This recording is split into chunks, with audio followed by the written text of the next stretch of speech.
Everyone, this our fifth lecture quantum mechanics. आज हम wave function से रिलेटेड कुछ प्रॉपर्टी डिस्कस करेंगे जो लास्ट लेक्चर में नहीं की थी, और वन डायमेंशन बॉक्स को बिल्कुल डिस्कस करेंगे और इनसे रिलेटेड कुछ न्यूमेरिकल देखेंगे। तो स्टार्ट करते हैं अपना first topic, property of wave function. First property है, अगर पोटेंशियल किसी पॉइंट के अबाउट सिमेट्रिक होगा तो उस पॉइंट के अबाउट वेव फंक्शन की पेरिटी डेफिनेट होगी। मीन्स या तो वो आइदर सिमेट्रिक होगा या फिर एंटी सिमेट्रिक होगा। ठीक है, if potential is symmetric about x is equal to 0, then wave function will be symmetric और anti symmetric about x is equal to 0। ठीक है, x इज इक्वल टू 0 के अबाउट अगर हमारा पोटेंशियल सिमेट्रिक है तो इसी पॉइंट के अबाउट वेव फंक्शन क्या होगा, सिमेट्रिक या फिर एंटी सिमेट्रिक नेचर का होगा। ठीक है, for example simple harmonic oscillator. Simple harmonic oscillator के केस में ये पोटेंशियल है, ये 0 के अबाउट क्या सिमेट्रिक है। सिमेट्रिक होने का मतलब क्या, जितना लेफ्ट साइड में है, जितना लेफ्ट साइड में उतना राइट साइड में है। ठीक है, तो मीन्स जितना पॉजिटिव उतना ही नेगेटिव है, तो सिमेट्रिक वेव फंक्शन है। तो इस पॉइंट पे 0 के अबाउट वेव फंक्शन हमारा सिमेट्रिक है, तो इसी पॉइंट के अबाउट जो वेव फंक्शन होगा उसकी पेरिटी या तो इवन होगी या फिर ऑड होगी। इवन का मतलब या तो सिमेट्रिक होगा या फिर एंटी सिमेट्रिक होगा। ठीक है, तो देखो, तो इसकी जब वेव फंक्शन देखेंगे तो जो ग्राउंड स्टेट वेव फंक्शन होगा वो क्या होगा, उसकी शेप ये होगी। ठीक है, ये क्या है, सिमेट्रिक है। और फर्स्ट सेक्टर स्टेट जो वेव फंक्शन होगा वो कुछ इस टाइप से होगा। ठीक है, तो ये क्या है, एंटी सिमेट्रिक नेचर का है। ठीक है, तो यहाँ पे जो फर्स्ट है ग्राउंड स्टेट वेव फंक्शन, ठीक है, ये सिमेट्रिक वेव फंक्शन है। कैसे, जितना पॉजिटिव है, ठीक है, उतना ये क्या है, नेगेटिव है, नेगेटिव साइड में है। ठीक है, लेकिन जो ये first excited state wave function है, ठीक है, ये पॉजिटिव साइड में जितना पॉजिटिव है, ये नेगेटिव साइड में उतना ही क्या है, नेगेटिव है। तो ये क्या होगा, एंटी सिमेट्रिक होगा। ठीक है, इसे हम एंटी सिमेट्रिक बोलेंगे। सेकंड पॉइंट है, at a point potential equal to infinity, then wave function 0 and first derivative of wave function become discontinuous। इसका मतलब है कि अगर किसी पॉइंट पे हमारा पोटेंशियल इन्फिनिटी हो जाता है तो उस पॉइंट पे वेव फंक्शन कितना होगा, 0, और वेव फंक्शन का फर्स्ट ऑर्डर डेरिवेटिव क्या होगा, डिसकंटिन्यूअस होगा। ठीक है, थर्ड है, if potential is independent of time, अगर पोटेंशियल टाइम से इंडिपेंडेंट है, then solution of Schrodinger equation are called stationary state. ठीक है, अगर पोटेंशियल टाइम से इंडिपेंडेंट है तो स्क्रोडिंगर इक्वेशन जो सोल्यूशन ऑब्टेन होंगे उन सोल्यूशन को क्या बोलेंगे, स्टेशनरी स्टेट्स बोलेंगे। ठीक है, because for such case probability is independent of time, क्योंकि इस केस में क्या होता है, प्रोबेबिलिटी टाइम से इंडिपेंडेंट होगी। ठीक है, और लास्ट क्लास में हमने पढ़ा था जो प्रोबेबिलिटी होती है वो किसके इक्वल होती है, वेव फंक्शन के मोड का स्केयर। ठीक है, 1 डायमेंशन में dx आ जाएगा और 3 डायमेंशन में यहाँ पे क्या आ जाएगा, वॉल्यूम एलिमेंट आ जाएगा। ठीक है, ठीक है, वो टाइम से इंडिपेंडेंट होगी प्रोबेबिलिटी। तो प्रोबेबिलिटी टाइम से इंडिपेंडेंट है, तो अगर इसका टाइम के रिस्पेक्ट में डिफरेंशिएशन लेंगे तो क्या होगा, 0 होगा। ठीक है, तो यही हमने कर रखा है, curl by curl of t. Probability का अगर हम लेंगे तो किसके इक्वल लगेगा, 0 के इक्वल। ठीक है, नेक्स्ट है, देखो, जब हम वेव फंक्शन को नॉर्मलाइज करते हैं 1 डायमेंशन के केस में, ठीक है, तो लिमिट ऑफ इंटीग्रेशन क्या लेते हैं, -∞ टू +∞, और इसकी वैल्यू कितनी आती है, 1 आती है। ठीक है, और अगर हम 3 डायमेंशन में बात करें, ठीक है, 3D में बात करें तो इंटीग्रेशन ऑल स्पेस में लेते हैं और इसकी वैल्यू क्या होती है, ये भी 1 होती है। ये जो फॉर्मूला है ये जनरली कहाँ किसके लिए एप्लीकेबल है, फॉर बाउंड स्टेट के लिए। ठीक है, लेकिन कई बार ऐसा होता है कि जो स्केटरिंग स्टेट के लिए अगर उसका इंटीग्रेशन करता है तो क्या होता है, फाइनाइट क्वांटिटी ना आके इन्फिनिटी हो जाता है। ठीक है, तो उस केस में जो हम इंटीग्रेशन करेंगे ना, तो इंटीग्रेशन की लिमिट क्या, उसे हम क्या बोलते हैं, बॉक्स इंटीग्रेशन बोलते हैं। ठीक है, और उसमें क्या होगी, जैसे कि उसकी अगर पार्टिकल 0 to L लेंथ में है, ठीक है, तो इंटीग्रेशन की लिमिट होगी 0 to L। ठीक है, फिर किसी इक्वल होगी 1 के इक्वल, इसे बोलते हैं बॉक्स नॉर्मलाइजेशन। ठीक है, और ये काफी यूज होता है स्केटरिंग स्टेट के लिए या फिर फ्री पार्टिकल के लिए। ठीक, और इसे क्या बोलते हैं, also called periodic boundary condition. Okay, particle in 1 dimension box और 1 डायमेंशन इनफाइनाइट पोटेंशियल वेल। इसमें क्या है, हमारे पास कोई एक बॉक्स है जिसकी विड्थ कितनी है, L। ठीक है, इसकी बाउंड्री पे पोटेंशियल कितना है, इन्फिनिटी। ठीक है, और इसमें पोटेंशियल कितना है, 0। ठीक है, यहाँ पे पोटेंशियल इन्फिनिटी है, तो देखो फर्स्ट प्रॉपर्टी का यूज करो तो यहाँ पे वेव फंक्शन कितना होगा, 0 होगा। ठीक है, लेकिन इसके बीच में बॉक्स के अंदर कितना पोटेंशियल, 0 है। इसका मतलब इसके अंदर कोई फोर्स नहीं लग रहा होगा, जो पार्टिकल होगा फ्रीली मूव कर रहा होगा। ठीक है, तो देखो, suppose A particle of mass m and energy E moving along x axis under the flowing potential. इस पोटेंशियल के अंदर क्या मूव कर रहा है, 0 to L के केस में 0 से L रेंज तक पोटेंशियल कितना है, 0 है, और इसके बाहर कितना है, पोटेंशियल इन्फिनिटी है। ठीक है, इससे बाहर अगर बाहर पोटेंशियल इन्फिनिटी है तो वेव फंक्शन कैसे होगा, यहाँ पे 0 होगा, लेकिन इस साइड हमारा पोटेंशियल कितना है, 0 है, तो यहाँ पे वेव फंक्शन क्या होगा, not equal to 0। In the region 0 to L, there will be no force acting on the particle, means the particle will be moved freely in this region. At x is equal to 0 and x is equal to 0 and x is equal to L, there will be a sudden large repulsion force toward the center, क्योंकि यहाँ पे infinite potential है, तो particle जैसे यहाँ पे जाएगा तो उस पर क्या लगेगा, सडन लार्ज फोर्स लगेगा toward the center of the box. As a result, particle will be reflected back in the box, and the probability of finding the particle outside the box will be 0. So wave function outside the box will be 0, but inside कितना होगा, not equal to 0, क्योंकि particle यहाँ पे exist कर रहा है। ठीक है, तो इसको हम लेके चलेंगे, ठीक है, और फिर हमसे क्या करेंगे, स्क्वाड्रेचर इक्वेशन को सोल्व करेंगे, ठीक है, तो फिर उससे मुझे रिजल्ट मिलेगा। मैं ये डायरेक्ट बता रही हूँ आपको, ठीक है। तो हमारा जो वेव फंक्शन होगा वो किसके इक्वल होगा, √2/L sin nπx/L, ठीक है। ये किस रेंज के लिए, 0 to L रेंज के लिए, क्योंकि वेव फंक्शन यहीं पे होगा। आउटसाइड द बॉक्स कितना है, 0 है। L क्या है, लेंथ ऑफ द बॉक्स, ठीक है। लेकिन इसके अलावा आउटसाइड रीजन में कितना होगा, वेव फंक्शन 0 होगा, ठीक है। n की वैल्यू क्या होगी, फर्स्ट जैसे ग्राउंड स्टेट के लिए n की वैल्यू होगी 1, फर्स्ट एक्साइड स्टेट के लिए n की वैल्यू होगी 2, ठीक है, एंड सो ऑन, ऐसे चलता जाएगा, ठीक है। और एनर्जी की वैल्यू कितनी आएगी, n² π² h², ठीक है। ये किसके लिए था, एसिमेट्रिक पोटेंशियल वेल, जिसकी विड्थ कितनी थी, 0 L, ठीक है। अब क्या, कौन सा केस है, सेकंड केस है, particle in one dimension symmetric infinite potential well. इसमें क्या है, पोटेंशियल वेल की विड्थ तो हम L ही लेंगे, ठीक है, लेकिन इसका ओरिजिन कहाँ पे होगा, 0 पर, ठीक है। तो इसमें पोटेंशियल की वैल्यू 0 होगी, -L/2 से लेकर L/2 के लिए, ठीक है, और इन्फिनिटी होगी पोटेंशियल आउटसाइड द बॉक्स, ठीक है। तो इसमें देखो पोटेंशियल क्या हमारा सिमेट्रिक है, 0 के अबाउट सिमेट्रिक है। तो अभी हमने ये प्रॉपर्टी पढ़ी कि अगर पोटेंशियल जिस पॉइंट के अबाउट सिमेट्रिक होता है तो उसी पॉइंट के अबाउट जो वेव फंक्शन होगा उसकी डेफिनेट पैरिटी होगी, मींस आइदर सिमेट्रिक और एंटी सिमेट्रिक, ठीक है। तो इसमें देखो यहाँ पर जो वेव फंक्शन आएंगे वो 2 होंगे, ठीक है।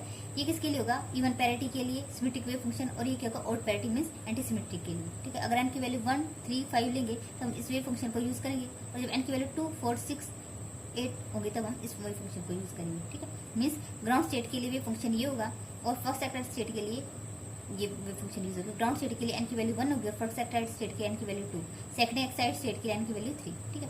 इसमें एनर्जी की वैल्यू सेम रहेगी जो इस केस में थी, ठीक है।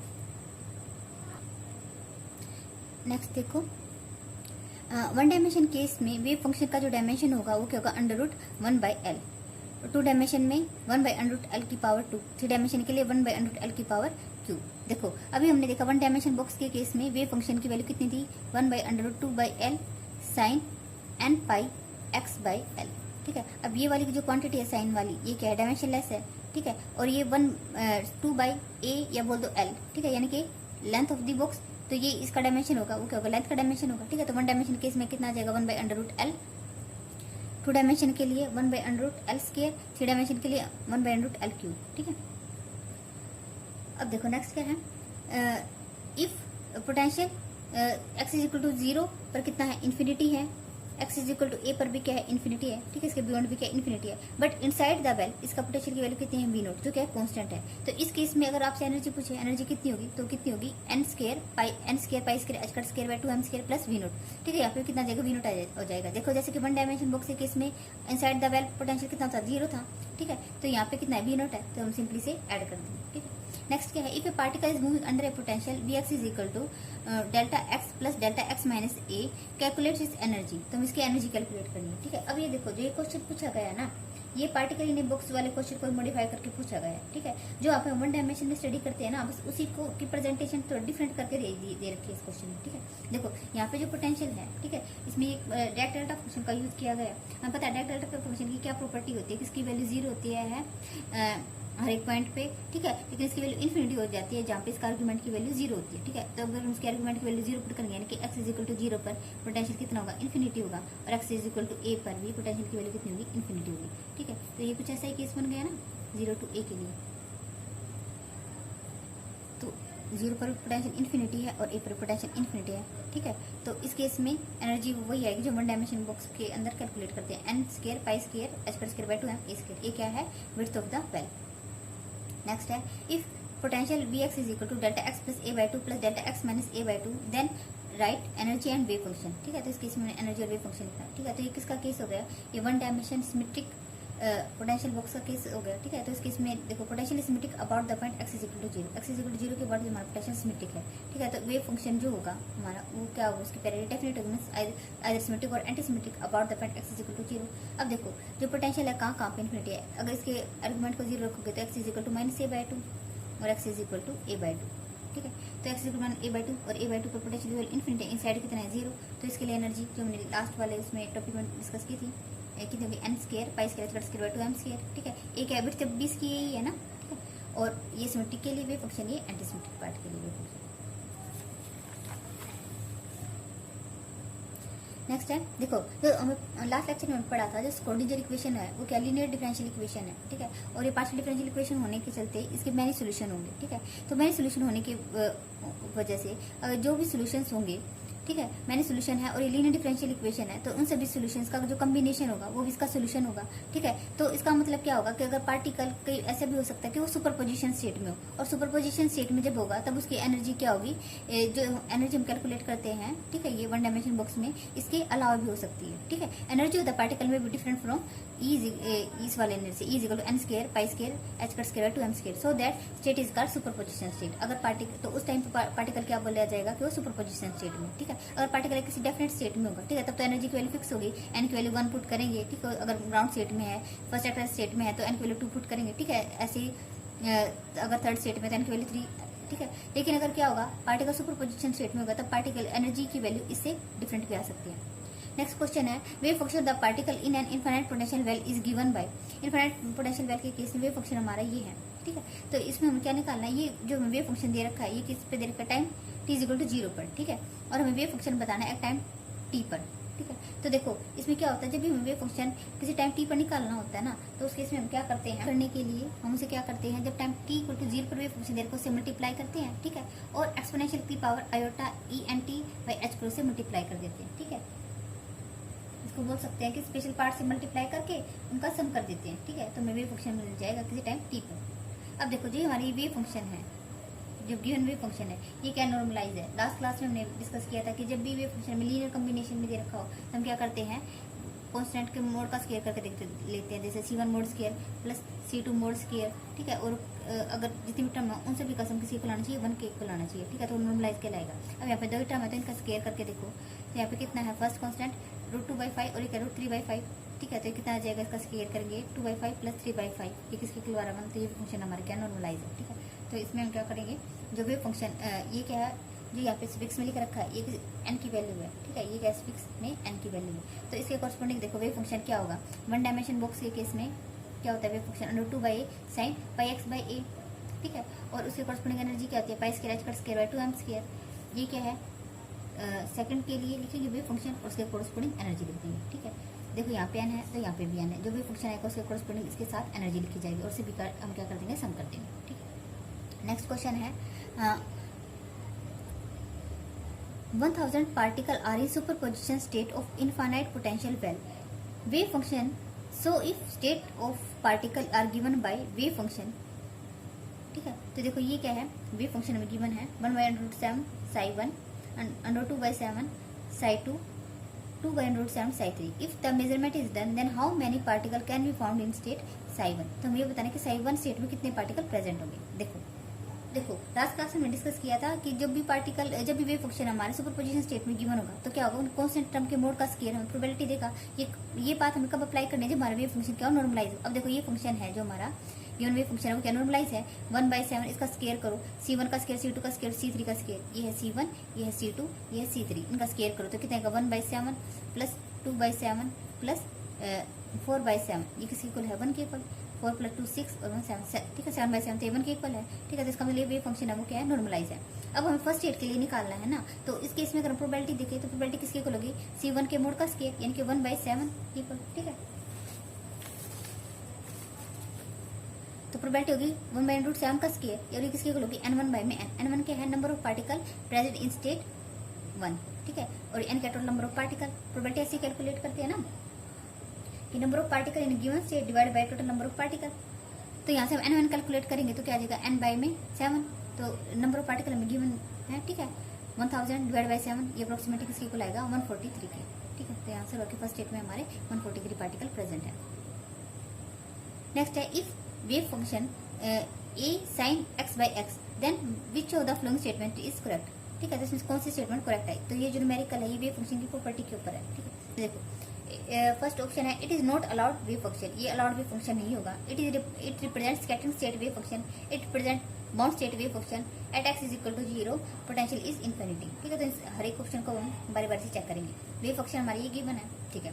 तो अब देखो x इज इक्वल टू 0 पर अगर x इक्वल टू 0 पुट करेंगे तो वेव फंक्शन की वैल्यू कितनी आएगी, एक ही इक्वल आ जाएगी। देखो क्योंकि साइन 0/0 किसके इक्वल होगा, 1 के इक्वल। जब limit x tends to 0 put करेंगे तो एक फाइनाइट क्वांटिटी है, ठीक है। तो इसका मतलब क्या है, जो वेव फंक्शन है हमारा वो क्या डिफाइन है, it is well defined wave function at all point.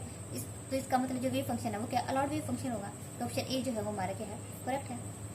Second क्या है, अगर हम लिमिट पुट करते हैं x tends to infinity, x tends to infinity put करने पर हमारे वेव फंक्शन की वैल्यू 0 होगी, तो वो क्या होता है, हमारा बाउंड स्टेट वेव फंक्शन होता है। ठीक है। तो यहाँ पे देखो x equal to infinity put करो तो वेव फंक्शन की वैल्यू 0 आ रही है। ठीक है। अब 0 कैसे आ रही है, देखो जब हम x की वैल्यू इन्फिनिटी पुट करेंगे, देखो साइन की वैल्यू मैक्सिमम कितनी होती है, 1 होती है। ठीक है। चाहे कुछ भी वैल्यू पुट करें तो साइन की वैल्यू तो कितनी होगी, 1 होगी। ठीक है। लेकिन जो डिनोमिनेटर में x है, x की वैल्यू इन्फिनिटी पुट करेंगे तो समथिंग बाय इन्फिनिटी कितना होगा, 0। ठीक है। तो x equal to infinity put करने पर वेव फंक्शन की वैल्यू क्या आ रही है, 0 आ रही है। तो ये क्या है, बाउंड स्टेट है। तो वेव ठीक है, it is a bound state wave function. So option B जो होगा हमारा वो करेक्ट होगा। ये वाला बी वाला इनकरेक्ट होगा, क्योंकि क्या कह रहा है, स्कैटरिंग स्टेट होना चाहिए। क्योंकि स्कैटरिंग स्टेट में क्या होता है, अगर इन्फिनिटी लिमिट पुट करते हैं तो वेव फंक्शन की वैल्यू फाइनाइट आनी चाहिए। ठीक है। अगर फाइनाइट आती है तो स्कैटरिंग स्टेट होता है, अगर 0 आता है तो बाउंड स्टेट होता है। तो यहाँ पे फाइनाइट नहीं आ रही, इसकी वैल्यू 0 आ रही है। ठीक है। तो ये क्या बाउंड स्टेट है, स्कैटरिंग स्टेट नहीं है। ठीक है। तो इसका ऑप्शन सी करेक्ट है। नेक्स्ट क्या है कि अगर देखो x इज इक्वल टू 0 पर क्या है, पोटेंशियल हमारा क्या होगा, इनफाइनाइट। अगर x इक्वल टू 0 पुट करें तो हमारे वेव फंक्शन की वैल्यू क्या आ रही है, a आ रही है, जो कि फाइनाइट क्वांटिटी है। अभी हमने वेव फंक्शन की प्रॉपर्टी में डिस्कस किया था कि जहाँ पर पोटेंशियल इनफाइनाइट होता है ना, तो उस पॉइंट वेव फंक्शन की वैल्यू कितनी होगी, 0 होगी। अब यहाँ पे वेव फंक्शन अगर 0 मान के चले, x इक्वल टू 0 पर सॉरी x इक्वल टू 0 पर पोटेंशियल इन्फिनिटी लेके चले तो हमारा वेव फंक्शन 0 आना चाहिए, लेकिन वो क्या आ रहा है, फाइनाइट क्वांटिटी आ रही है। तो इसका मतलब जो हमारा पोटेंशियल है वो इन्फिनिटी नहीं है at x is equal to 0 पर। तो इसका मतलब इसका ऑप्शन डी भी रॉन्ग है। ठीक है। तो इसका ऑप्शन सी क्या है, करेक्ट है। ये बाउंड स्टेट वेव फंक्शन है। और जो सॉरी ये फर्स्ट वाले में बोला गया it is not allowed wave function, और लेकिन हमारा क्या आ रहा है, अलाउड वेव फंक्शन है। तो इसका मतलब ऑप्शन सी इसमें क्या है, करेक्ट है।